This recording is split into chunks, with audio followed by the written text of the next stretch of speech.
your Kickstarters, Batman! It's Gotham City Chronicles on the Average Tabletop Gamers.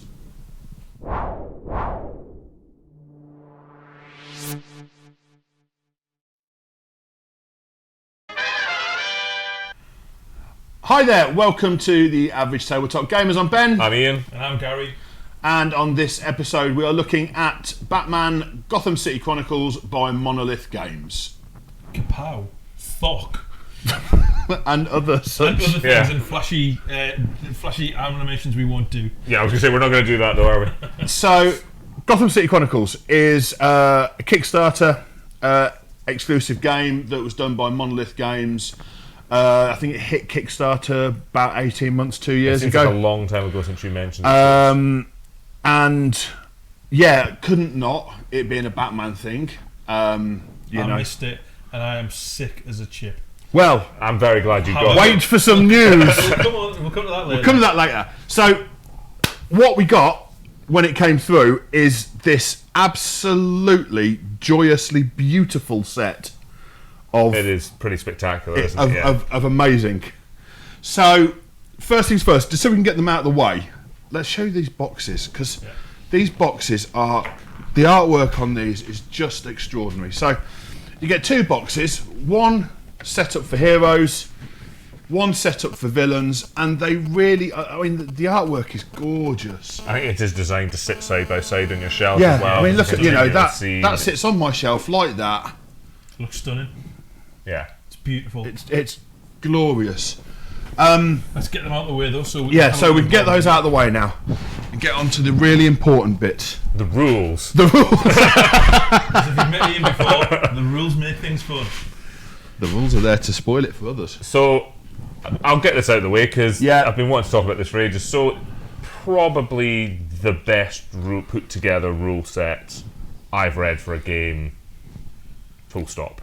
Yeah, it's well thought out. It's really, really well put together. And while the normal gamers, the normal human beings, were looking at all the lovely miniatures that we've got and amazing artwork on the board, It's me and Ben. setting up and deciding what we wanted to do and who wanted to be Batman and who wanted to be Robin, and no one wanted to be Robin. I sat in the corner reading the rules and just going, oh wow, this is how it works. Yeah, Genuinely one of the most embarrassing moments of my life watching him do that. It was great. I mean, I got a real kick out of it. But it did make the first game flow pretty smoothly. Yeah. To be fair, you are Rain Man when it comes to rules, so that's all right. You keep me around for some reason. That's all. I mean, you've got it there. Yeah, I mean, you get two books. You get the rule book, which is not a small book. There's a lot packed in there. And you also get your scenario book, which is absolutely jam-packed with different things to do, and it's been quite clever. They've gone, here are the maps you can pick if you've got one player, here are the maps if you've got two, here are the maps if you've got three, and there's a level of... I'll try and put this under the close-up. There is a level of... It's broken. You might want to put it the other way up. Oh, sorry. It's difficult to judge this when you're... There we go.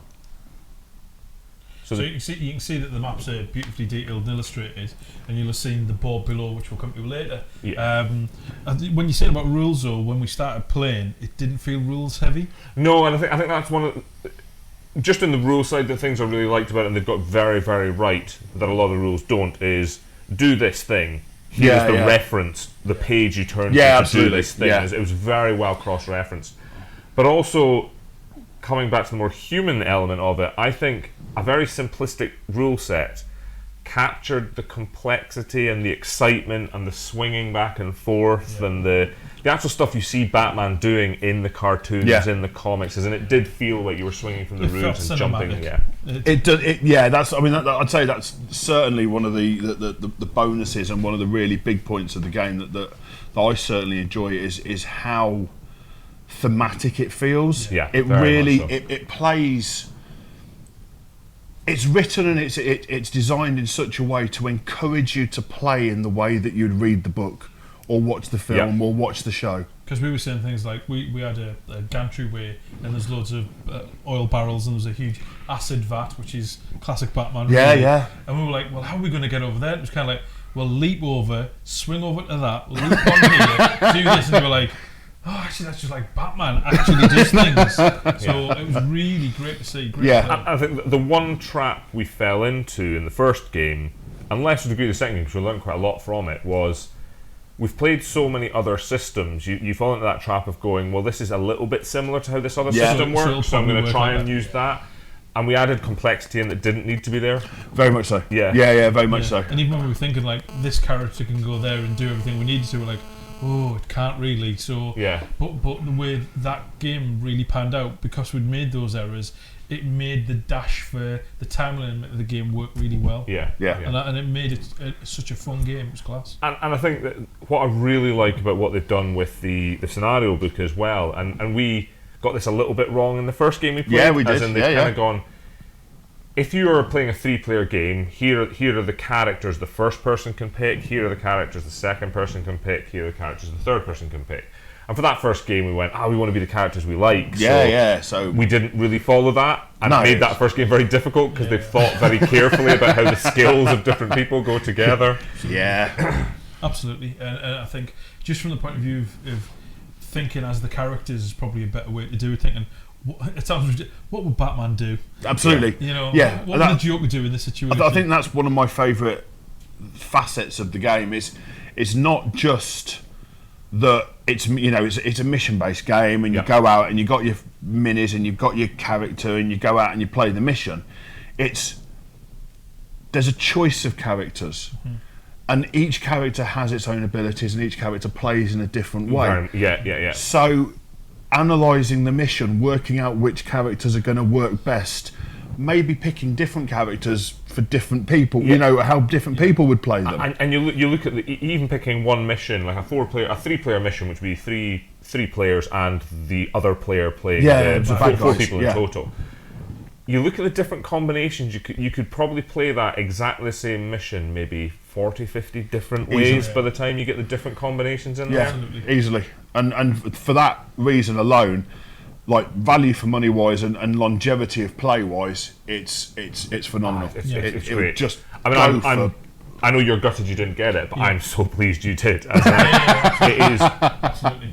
And we say this a lot about the games we play, because I think we all just enjoy gaming, but this is genuinely one of the most pleasurable gaming experiences, as in it was one of the most cinematic and pleasurable gaming experiences I've had for a long time. I think the thing as well is, not to take it away, is these miniatures really, for me, took it to the next level. Because we've been talking on some of our other reviews recently about how if you get a slightly disappointing miniature quality, how it just takes away from the whole game. Really spoils it, doesn't it? We've got some of them set up on the board here, which I think if we go to a close-up we might be able to see. So as you can see, we've got set up there, we've got a basic street scene where Gotham PD have rocked up, and we've got some riot police, we've got a basic patrolman, we've got a SWAT guy, and of course, inevitably, we have Batman, who looks like he's about to give... He didn't need to be pointed out, really. I don't know why. I don't think he needed to be doing it, but he's given the Joker... For the people watching in black and white. Face. Yeah, obviously. So what you'll see is everything's set up on the board in a way where you've got lines of sight, and you're thinking, well, actually, this is a 3D game. How in the heck are you going to do this? And I was looking at the board going, what are these little symbols? And what you won't be able to see very clearly, but we'll try and get some shots maybe on our social media pages, is there's actually little symbols here. And what these do is they tell you where you've got line of sight to. So that symbol, from that position, if you've got someone here, can see people that have got the same letter. So I'm going to be that guy. I'm really sorry, Gary. I can't help it. I was going to try not to do it. That symbol actually tells you how many miniatures you can have in the area. Right, okay. I even knew that. That symbol tells you which... Sorry, everyone. So if you're pointing the wrong symbol that you can't even see, I think you'll find it. I should do it. You'll find. But what it does is that was a really clever mechanic, because I've got a friend who's got the Monolith Conan game and it doesn't have that in there. No. So how they work that out just from a flat board, I think they've really stepped this up here. Yeah. And there's some of the simple ones are just if you can connect the 2 dots, that it works, and that's good for some of the simple lines aside. But you've got bits where it's like, because it's a flat board, and as you said, you're working in 3 dimensions, it's got, well, this corner can actually see that corner because of the difference in height and things like this. And it's really, really smart. Yeah, I mean, I'm surprised that no one has actually done a 3D version of it yet. Yeah. Kind of post aftermarket. But do you know what? somebody out there, if you've got the idea, hit us up. I'd happily review it. Yep. Yeah. It was my one critique of the books as well. Actually, was in the scenario book. So I think you get 4 maps, 6 maps with it. 4. So they're 2 double-sided boards. Set, yeah. And I think there are other tiles you can put on them as well to change it up. But at the very back of the scenario book, there is a guide that tells you what bits of your map are elevated, which are dangerous terrain, which are and things like where you can jump from, which is important, as we said earlier. Yeah. And it didn't. It's not actually referenced that I could find in the rules, and I went through quite quickly. So it was only that we happened across it at the back. Yeah, and it did make a bit of a stumbling block, but like when we were playing, then that kind of, I'm going to have to go back and refer. But what I noticed was the longer we played and the more we've played, the more that just becomes natural, because we start to know. So you know that that's at level 1, that's at level 2, that's at ground level, etc. So it starts the artwork's good enough that you can you can actually see it building up. So it starts to really make a difference to how your mind works in the gaming. So you're not having to keep going referencing, and then the gameplay itself is so simple. Yeah. After that. Yeah. You know, where you go in, right, I'm going to do a thing, what's my appropriate amount of dice that I'm rolling for it? Yeah. Bosh. There you go. The learning curves are not that steep. No. You know, for some games you find the complexity, once you get more immersed in it, makes it harder, tougher to get to grips with. This we just found, we referenced it and we were like, oh, well, that makes sense. Yeah, yeah. And it just flowed really well at that point. And I found, I've actually not played as the heroes, I got stuck with the villains, having read the rules. But it suits him so well. Oh, yeah, I can't complain. It's a bane. Get out. That's a terrible joke. You're such a joker. Yours was better than mine. Push now. I could really go a penguin. Biscuit. That's a really obscure biscuit reference. Thanks for that. So moving rapidly on. You've completely thrown where I was going with that. So the thing I did like about it is the simple rule set, the simple play, but there's a complexity there of, because of how the action pool is worked and how you decide what actions. You actually have to plan several moves ahead, because. So you mentioned the action pool. So. Yeah, we'll have a look at it. Let's get into the nitty gritty. So, I really, really like the design element that they've put together there. Yeah. So this is the player board, and you get an amount of them. Multiple characters, so that lifts off. So that's your player board. Now, the fact that they're all done, like everything in the game is done like Wayne Industries computer. Terminals is just such a nice little feature. So you get these thick cardboard trays with 2 layers, so they've got some cutouts and bits like that in it, and the character card drops into that centre section. So, character card. The character card lists out everything you could possibly want. So actually the board lists out, so you've got your try to do this with 2 hands. Where am I? You've got your melee skill. Yeah, that might be better. You got that? So you've got your melee skill. You've got your ranged attack. You've got your ability, like tech kind of thing. It's the 2 things. It's complex. I think it's called manipulation and computing. Yeah. You've then got your armor, you've got your rerolls, you've got your movement, and what's the one? Oh, that's just an empty space. That's the on-off button. And the bottom's your action pool. And the bottom's so you get a number of plastic cubes. You put them in that pool. If they're in this box, which is your ready box, you can spend them in these action trays. If it's in your fatigue box, you can't. And you use the same things for your wounds as well. So everything is done through these action cubes, and it's a really, really simple. So how does it work then? So basically, the way it works is you start the game with a number of cubes in your ready pool. During your turn, during the player's turn, and there's no sort of it is player 1's turn, it is player's 2 turn. It is simply done as it is the player's turn, and it is the hero's turn, it is the villain's turn. So the heroes decide everything they want to do as a team. They distribute these actions around the different things, so you could do a bit of movement, then punch someone, and you'd move the necessary cubes around.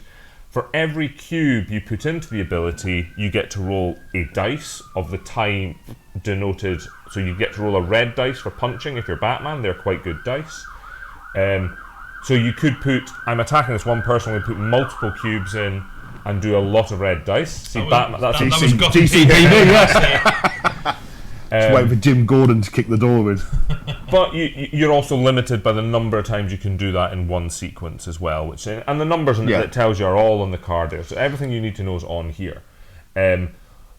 Once those cubes, it gets to the end of your turn, you do a refresh. End of turn or start the next one, whichever one it is. You do a refresh phase where all your previous actions come out of these pools and go into your fatigue pool. But at the start of your next turn, you only move depending on whether you rest or decide to be active, determines how many of the cubes you move back into active. So like Batman hunkering down behind some barrels, gathering himself, composing himself. If he decides to do that in a turn, then what happens is they move up the pool into your active part. So you could, as we found, have in that first game where you got very, very kind of quite excited and we want to do loads. Yes. And you went, I've done everything, and now I can't do anything next turn because I haven't really thought this through. So you have to do quite a bit of balancing. So, so the kind of the game economy and the mechanic for working that, I found it's really simple to work, and it also, again, it adds that thematic.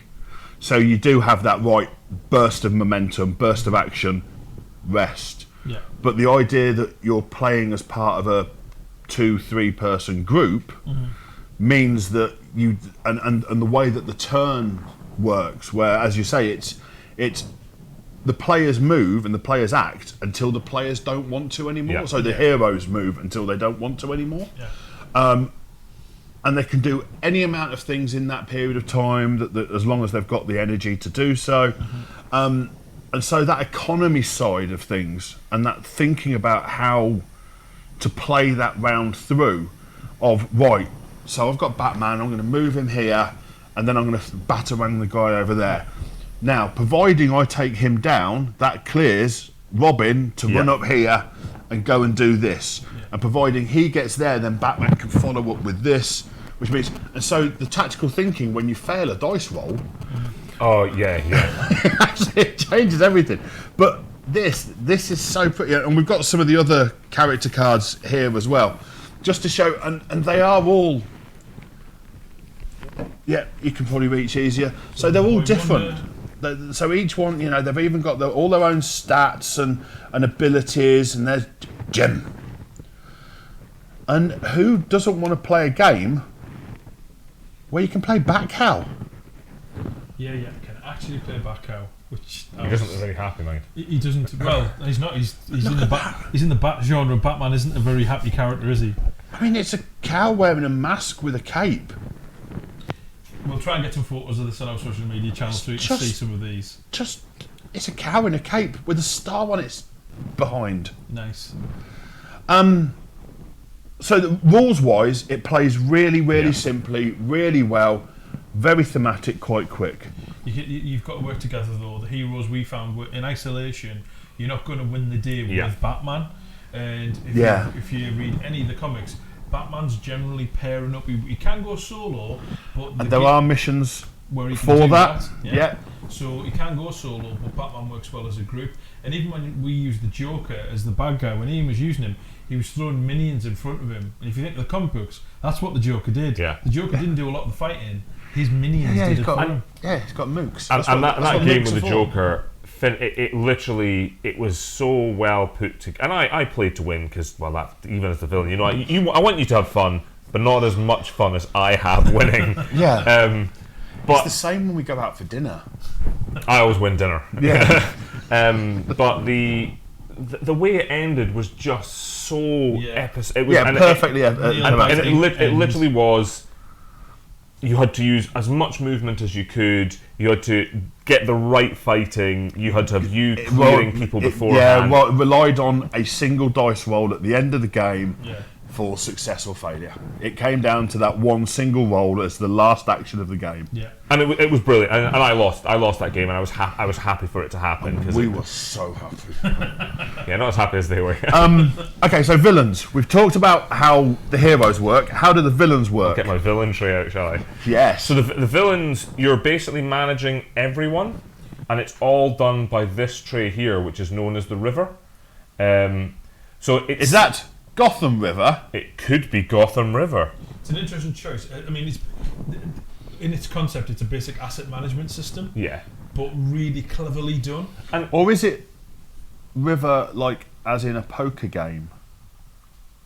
I don't know. With a river card. I'm not entirely sure why they've chosen possibly. that, but kind of like, let's not get lost on that. But in terms of, it's the same principle. intrigued. It's the same principles. Maybe someone could tell us if they know. Yes, Monolith, if you're listening, please tell us why you call it river. After we tag you. It's the same. It's the same mechanic as The heroes. the heroes. You have your dice, not dice pool. Sorry, you have your energy pools. You move the cubes around from your. This is where your active is. This is your fatigue. But the way it works is, to activate a villain, you pick from their spot on the river. So that's spot 1, counting up to spot 8, and that is how much energy it costs you to activate that villain. Now we've got, just for the benefit of the video, we've got all the kind of named characters on here.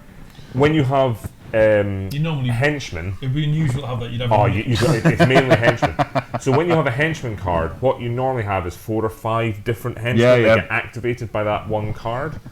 But so that you can't just go, well, I'll always just activate these henchmen up here. So what happens is you go, I will activate this group here. You pay your 1 energy, and then they get picked up and they get moved to the end of the river. So next turn, if I wanted to use them, it would cost me 7 energy, and they naturally just cycle up and move up. And again, that adds to the thematic of this group of mooks come in, they do some shooting, do some fighting, then they take a breather as well. And there's a lot of rules about how you can manipulate this as the villain, and you can actually clear it out and try and get them more. But it works really well. I mean, I've enjoyed playing the villain the last 2 times. Yeah, and again, it's a really nice bit of kit. It looks fun. It's got that nice little computerized kind of look to it as well. It's another one of the things that really kind of stood out. Yeah. To show the thinking that went into it. Oh, yeah, and I think you were saying it somewhere. I'll put this back under. I think you were saying in one of the expansions, what we really like about it is this is the villain board. Yeah.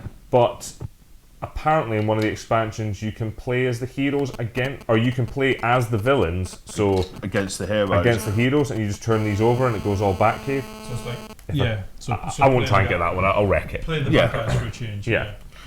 So again, another nice feature with the fact that you've got all these missions, you can play them as heroes, you can play them as villains, and then you've got villain missions in like further down the game, which gives you another dimension to the game. I think the thing to talk about as well is we've got to talk about these. So you've got to talk about these. You've got a variety of Batmans. So Batman has been through a lot of iterations. I've got my nice Batman tattoo, which is Jim Lee's Batman from the Jim Lee artwork era, and one of the favourite Batman bad guy of all time, was voted by comic book aficionados, I won't call them nerds, is Hush. So you've got Hush in the game. You've got a huge variety of them. Yeah, but you've got some some of the like the hero figures. So Jim Gordon. And you've got, there's a Robin, Batgirl, Catwoman. But you've got Frank Miller Batman. You've got Year Zero Batman, Year 100 Batman. I mean, it's super. And that's just in this set. Again, in some of the expansions, if I remember rightly, there are other Batman minis in there. Different iterations of the villains as well. There's like a couple of Riddlers. You've got there's Frank Miller Joker. There's a classic Joker. But then you've also got, and this is one of the things that I was really, really pleased and kind of interested by, is the way that the game mechanics work. Again, they've gone into the thematic. So, Bane, for example. That's the Bane mini. If we can get him in there. I'll put the other Bane mini in there as well. And when you activate him as part of the game, you change the mini. So you go from normal Bane to pumped Bane. Yeah. And again, that's a little bit of thinking. Yeah, absolutely. I think and for people who are big fans of the comics like I am, it gives you that thing where you can actually play through your favourite comic book scenes effectively. Yeah. You know, and it worked very. I really like the way the Bane thing worked, because we used that in the first game, and it was because we were learning. I realised I had to activate a bunch of bombs, they had to deactivate them, and my best character to do it was Bane. Until the point when he injected venom and became a vicious monster in combat, which I wanted to get to quickly, little realising that he just loses his ability to do the tech then, because he's no longer as intelligent. So that side of it, and without labouring too far on the point, the minis are just stunning. They are lovely.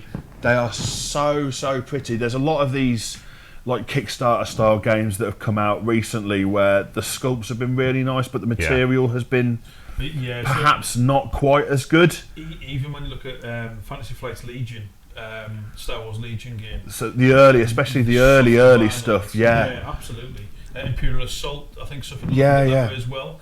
I don't know, FFG have changed a lot of their production techniques and the quality's got a lot better there, but these are straight out the bat beautiful. Yeah. And I think it's important to say for people a bit more like me, no assembly needed. You come straight out the box and that miniature is good to go on the board. There's no parts to put together, there's no gluing. It literally is, you get it's not a single cast, but it's all put together for you.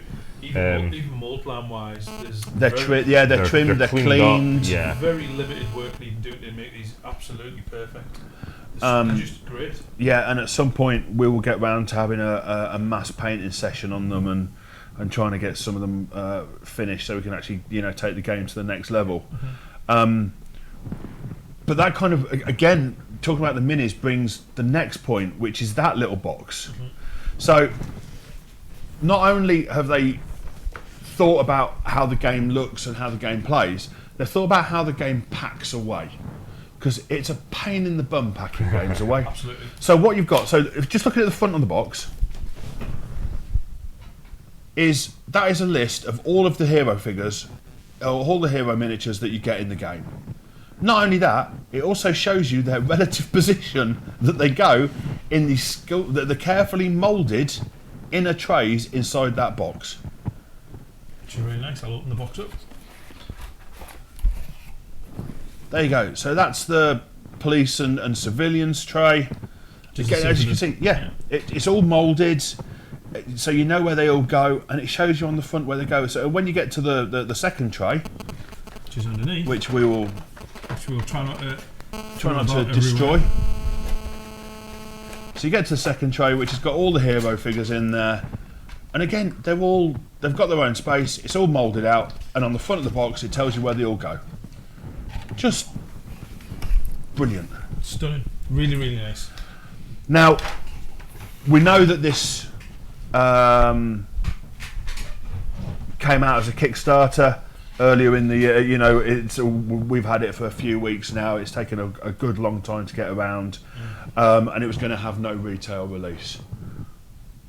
But, and here's the really, really good thing. Here's what makes Gary a happy Gary. What Monolith have done is they're doing a second season Kickstarter, which will have access to everything in the original Kickstarter, plus a whole new load of second season stuff, which is magnificent. So for those of you who didn't get hold of it the first time, you've got your opportunity. For those who only bought a basic set and you want some of the first season expansions, there's your opportunity. For those who want the second season expansions, there's your opportunity. And the expansions were significant, weren't they? There's a Wayne Manor, Arkham Asylum, a Batmobile one. I think there was another one as well. I can't remember off the top of my head, but I mean, for me, immediately when you got the box out and I wasn't aware of the second season coming out, I was thinking, wow, they could bring out another box of board sections. And then straight away they're already all over that, thinking we can do this. Yeah, and I think that's just such a great little thing from Monolith and well thought out. Yeah, fantastic. So what we'll do is we'll put links to Monolith's social media down here. So if you are intrigued, you can get them on Instagram, Facebook and Twitter. Their Facebook at the moment is full of the new and upcoming stuff in Season 2.